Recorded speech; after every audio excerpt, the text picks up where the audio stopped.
March. As a matter of fact, he said to the principal, "Where's my teacher? Can I stay here and play?" As we were in his classroom.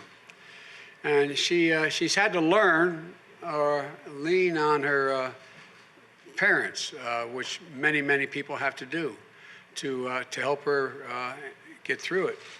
And it's really tough. But parents like Sarah in places like this center and the caregivers and educators who work here also give me a great deal of hope. You know, reinforcing my absolute determination that I've been pushing for over 2 years to triple the amount of money for Title I schools in those districts like this one, where every child in Title I district is able to have the benefits of an education at 3 and 4 years of age. That's why I couldn't think of a better place to talk about the third plank of my Build Back Better plan for the economy. This is about easing the squeeze on working families who are raising their kids and caring for aged loved ones at the same time, sometimes separately, but many times together. And it's about creating jobs with better pay and career pathways for caregivers and showing them that dignity and respect that they deserve. But I know it's hard. I know it's hard to think of a future when you're just trying to get through the crisis at hand. I know that the case of child care facilities across the nation is dire. People are looking for help desperately. And they've had to close their doors and lay off staff. And they're not getting the protective equipment they need to reopen. And the virus hotspots where they exist, and they exist all over the nation, they can't reopen at all. And we're in a child care emergency. And it didn't have to be this way. That's why I'm calling on the president to get the facilities and the resources and the equipment that are needed and get them to them now. Enough. Each day, the pandemic death toll grows. Each day, in some states, more people test positive than the day before. And each day, too many American workers are still out of work and losing hope. It's been reported by the president's staff that the president is, quote, not really working this anymore. He doesn't want to be distracted by it. Doesn't want to be distracted by it. His own staff admits that Donald Trump fails the most important test of being an American president, the duty to care for you, for all of us. You know, it's also been reported that he'll block any funding for more testing and tracing in the next COVID relief bill, which is being discussed right now on the floor of the United States Congress. Just as states report record cases and hospitalizations and deaths continue to rise, this man simply doesn't understand. He can't deal with our economic crisis without serving and saving and solving the public health crisis. For all his bluster about his expertise on the economy, he's unable to explain how it will actually help working families hit the hardest. You know, he's quit on you, and he's quit on this country. But this election is not just about him. It's about us. It's about you. It's about what we'll do, what a president's supposed to do. The president's supposed to care, to lead, to take responsibility, to never give up. That's what presidents are supposed to do. Over the last 2 weeks, I've shared my agenda for economic recovery. I call it Build Back Better, because we can't just build back to the way things were before. We have to do it better. And the first plank of my Build Back Better plan rejects the defeatist view that automation and globalization mean we can't assure American workers lead to a future made in America. Made in America. The second plank helps us outcompete the rest of the world and tackle climate change. And I'll put millions of Americans to work in good union jobs, modernizing our infrastructure, while building a clean energy future, increasing jobs. Today, I'm outlining the third plank of my Build Back Better program, mobilizing a 21st century care and elderly childhood education workforce to deal with the caregiving crisis, and it's a crisis in this country. If we truly want to reward work in this country. We have to ease the financial burden of care that families are carrying. We have to elevate the compensation of those providing the care, the benefits and dignity of caregiving workers and early childhood educators. Even before the pandemic, millions of working families are faced with enormous financial and personal strains trying to raise their kids and care for their parents or loved ones who are living with disabilities. This is the so-called sandwich generation.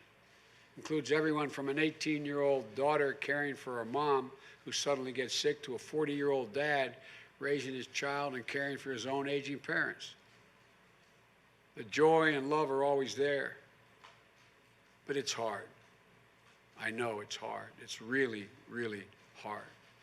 Families are squeezed emotionally and financially. They need help, but too often they can't afford it.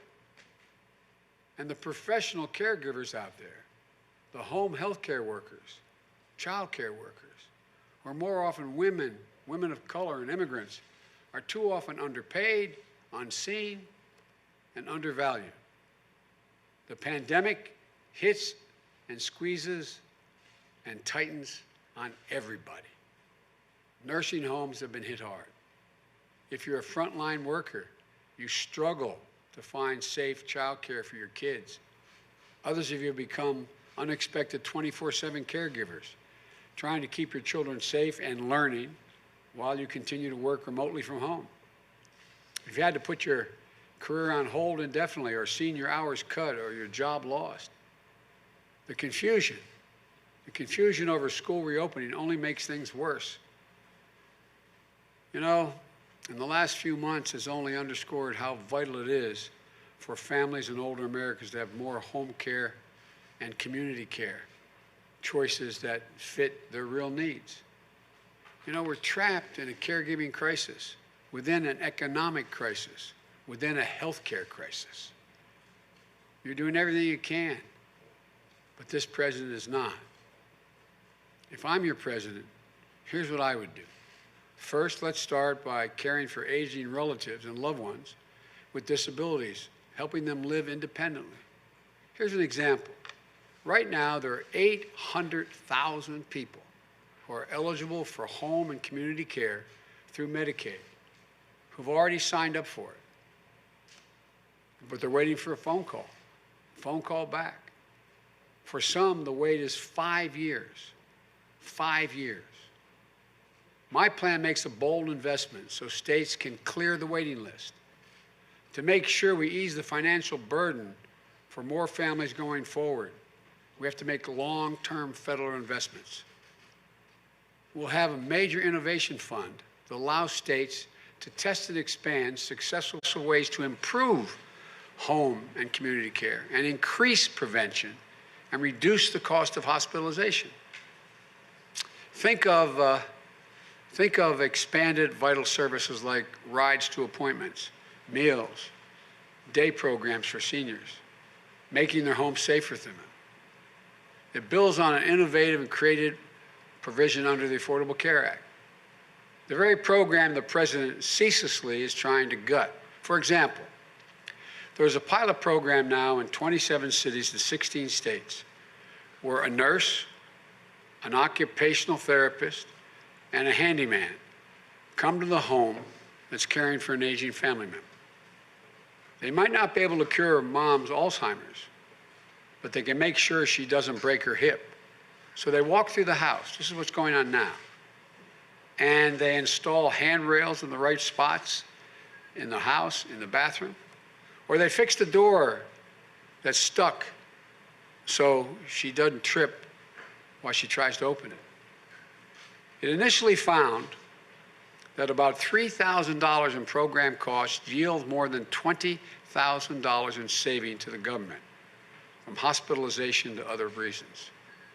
Simple steps to save lives, save money, and provide critical peace of mind. Here's another example. Whether you live in rural North Carolina or central Philadelphia, people of color or economically distressed communities face punishing health disparities from a system of systemic discrimination. They don't have health insurance. They don't see a doctor. Sometimes language is a barrier.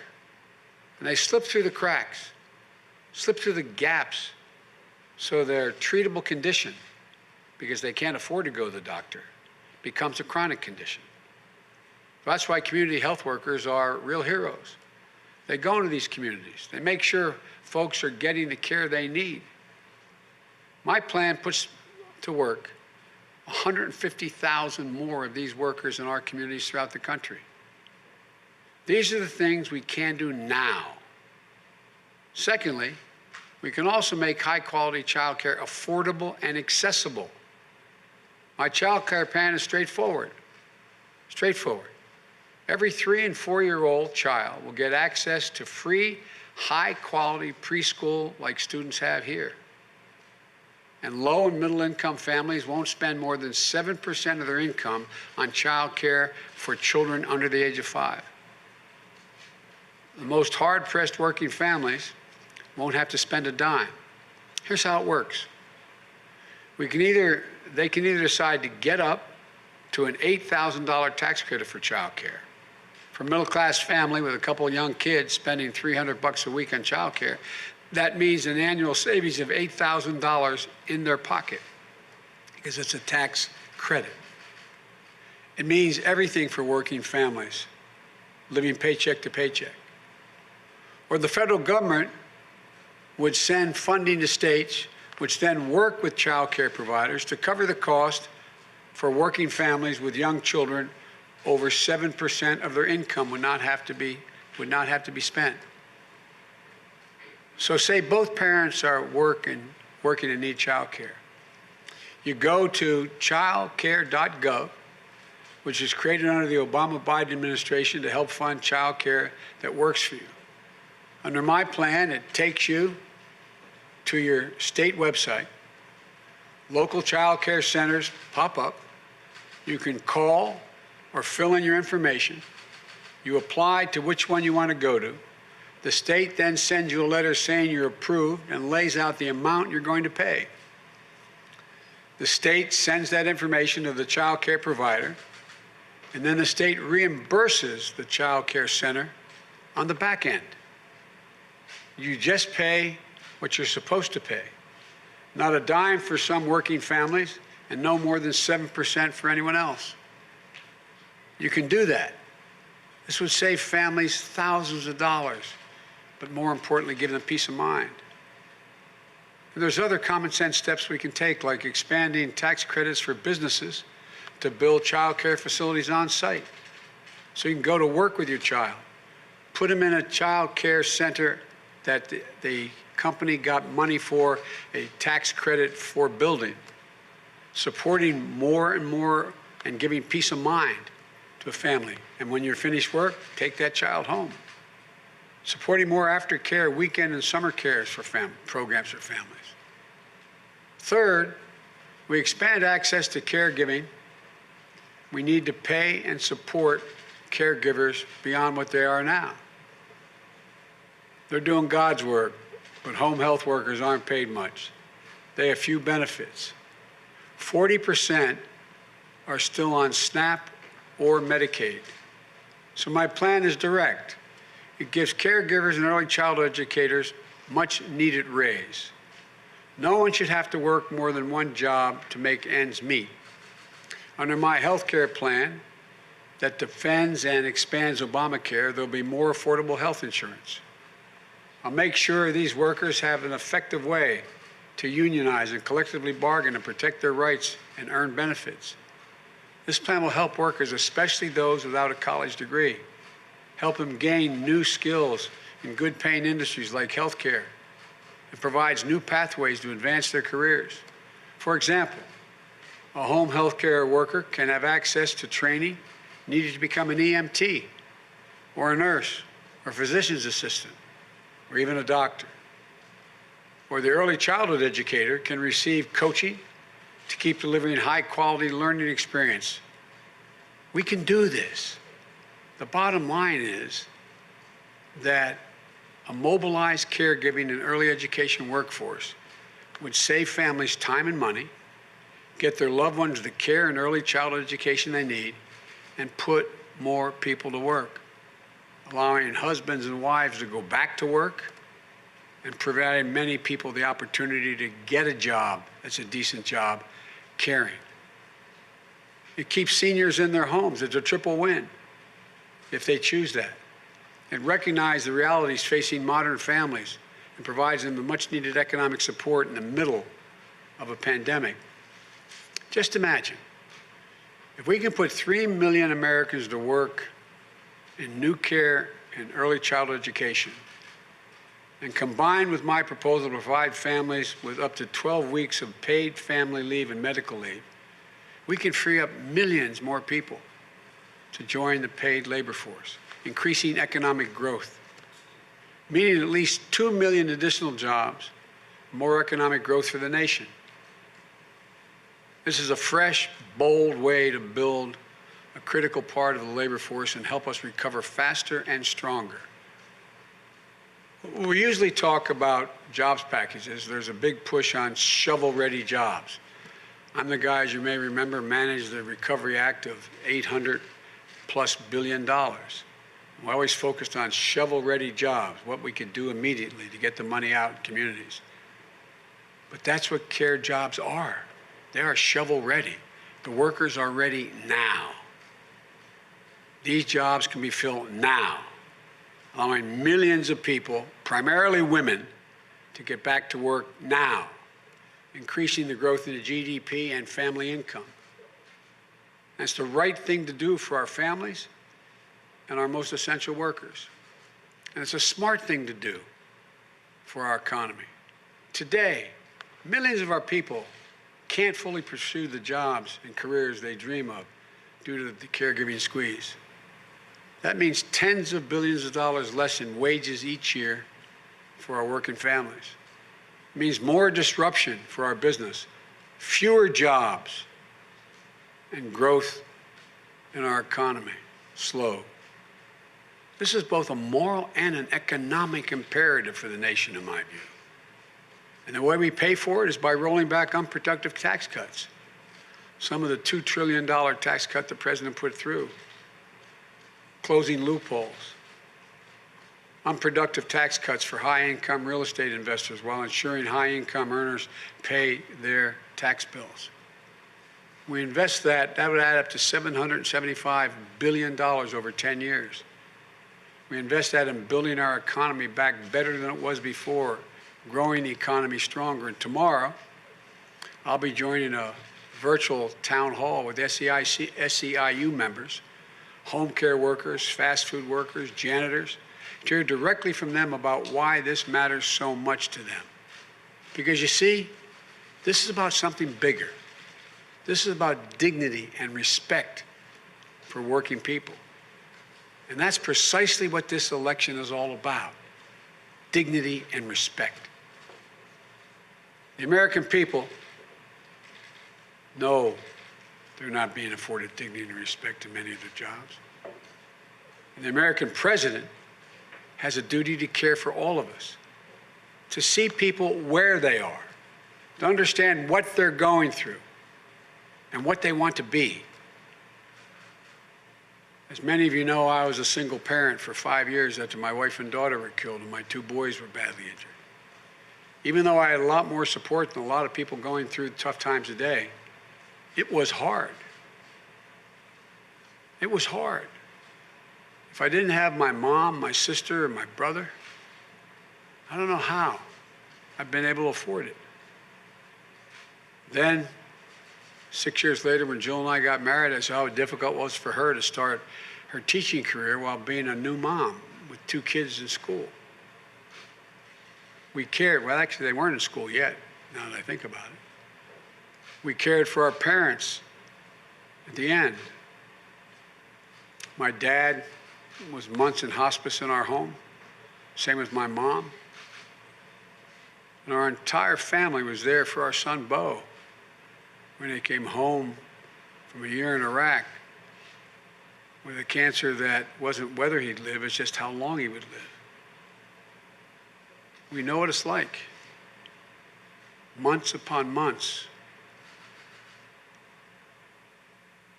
We know so many of you are going through the same thing without the kind of help I had. But now, everything feels different. There's just that feeling, that sense, where you just don't know if everything's going to turn out okay.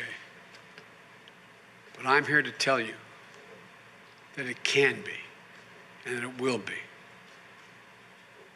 You know, my dad was an honorable, decent man. His great regret, he never got to go to college. My dad, like many of your parents, got knocked down a few times, but he always got back up. He worked hard to build a great middle-class life for our family in Mayfield and Claymont. But he used to have a saying. He'd say, Joey, I don't expect the government to solve my problems, but I sure in hell expect them to understand my problem. I understand to my very core. And I also know that together we can do this. This is America. We don't settle. We aspire. And we succeed. So let's get the heck up and get it done. Let's get to work. As I go out of my grandpa, you've heard me say this many times, go out of my grandpa's house up in Scranton when Dad lost his job where he lived with my grandpa. Every time we'd walk out of the house, he'd yell, Joey, keep the faith. And my grandma would yell, no, Joey, spread it. Let's go spread the faith. We can do this. There's not a single thing we cannot do. Thank you for listening. I look forward to having your questions at another time, but I'm off to another event. Thank you, Principal. Thank you for having us here. Appreciate it very, very much. Thank you, Senator.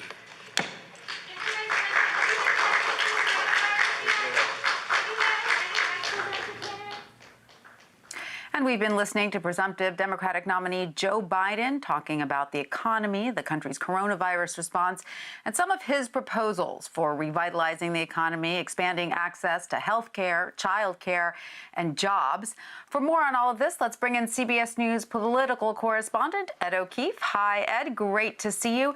So, you know, Joe Biden there sort of made the parallel between access to caregiving, both child care and elder care, and people's ability to go find work outside the home, that he has a plan to address all of that. Can you break down for us how that plan would work? Sure. Well, you know, and this addresses a real immediate concern for so many Americans, especially as we near the fall and kids start to head back to school.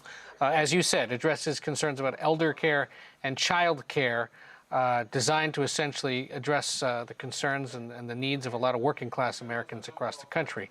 It's a $775 billion plan, or at least it would cost that over a decade.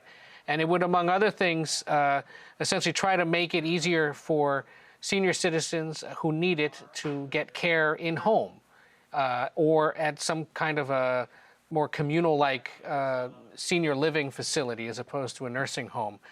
There's about a backlog of like 800,000 requests, roughly, for Medicaid to provide care to the Medicare to provide care to elders who are seeking that, elderly people who are seeking that. And so basically, it would help create about 1.5 million jobs in one way or another tied to concerns about elder care. The child care portion of this is an interesting one as well. It would take a plan that we're starting to see implemented in a lot of cities and states across the country and try to take it nationwide. And that is the concept of pre-K3 or pre-K4, pre-kindergarten classes for all of Americans, 3, 4, and 5-year-olds. That would create, again, another 1.5 million jobs, roughly. And then on top of that, there'd be a tax credit for office buildings, like the one I'm sitting in, the one you would normally sit in New York, and others across the country, to create or establish child care centers in those buildings for employees so that they could have easier access to child care. Look, these are you know, pie in the sky, music to the ears of a lot of people, especially right now as they try to balance their work and life needs. It would be expensive. And it's part of a broader month-long plan of his to unveil all sorts of economic rebuilding ideas amid the pandemic. Right. And at a time when it's really the only issue on which he trails President Trump among voters, and that is management of the economy. Absolutely. He did also touch on healthcare and his desire to expand it beyond Obamacare. Can you talk a little bit more about that? Yeah, Biden has had this incredible knack for talking about healthcare whenever he's talking about anything. He could be talking about foreign policy or baseball, and he'll find a way to work in an answer on healthcare because he and his campaign know it's a top-of-mind concern and one that Democrats do very well on with voters across the country. Comes, of course, as Republicans are mounting a legal challenge to the Affordable Care Act, which is something that especially congressional Democratic candidates want to focus on going into the elections this fall. Biden, of course, opposed to the idea of Medicare for all, but wants to expand the Affordable Care Act as it currently exists, and of course opposes Republican attempts to undo it. But politically, it's important for him, he believes, to talk about it early and often with voters who consider that, alongside the pandemic and the economic recovery, to be a top-of-mind concern. And really, in many ways, it's all about the pandemic, healthcare is, because if you're walking into a hospital right now with symptoms, it's obviously a big concern. So intertwined right now. Talk to us a little bit about his ideas for getting more jobs as soon as possible. What's his plan to create those kinds of jobs that are sort of ready-made, ready to go? Sure. Well, look, what he's doing today is similar to what he's done for the last several weeks, and it's all part of a attempt, at least this month, to focus on economic revival after the pandemic. And allows him, again, to talk about the issue on which he's the most vulnerable, at least in a head-to-head matchup with the president. So our colleague, Bo Erickson, who tracks the Biden campaign, did the math and realizes now that between the speech he gave this week and the ones he's given over the last 2 weeks, Biden essentially is pushing to create about 10 million new jobs in all sorts of sectors. As you see there, in the manufacturing sector, there'd be about 5 million jobs. There's about 2.25 million new jobs tied to the energy sector and sort of clean energy, also addressing the concerns of climate change, which is another top voting concern.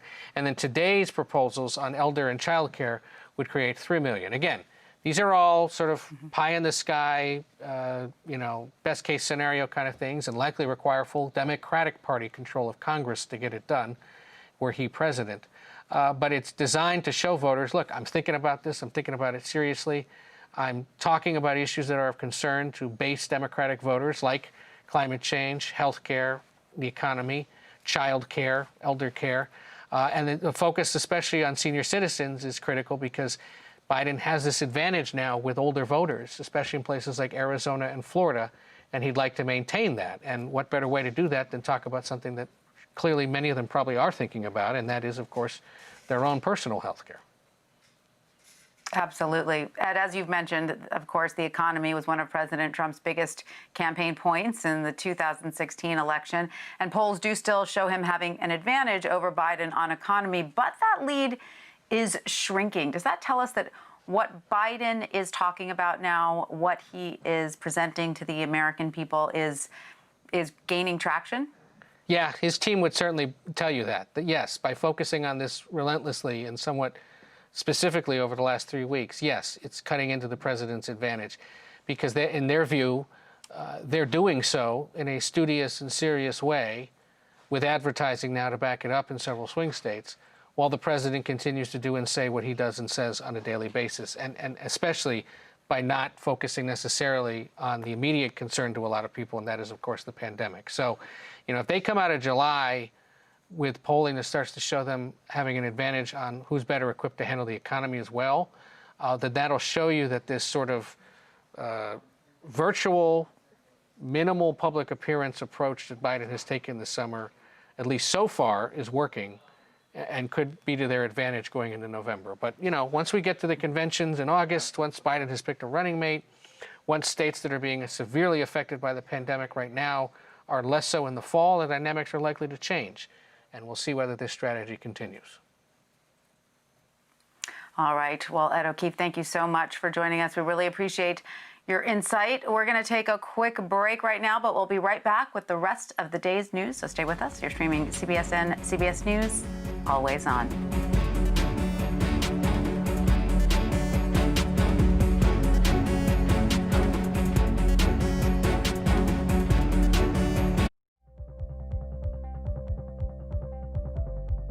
Go to the ends of the earth. Right now. We got something crazy. and reach for the stars. Here we are.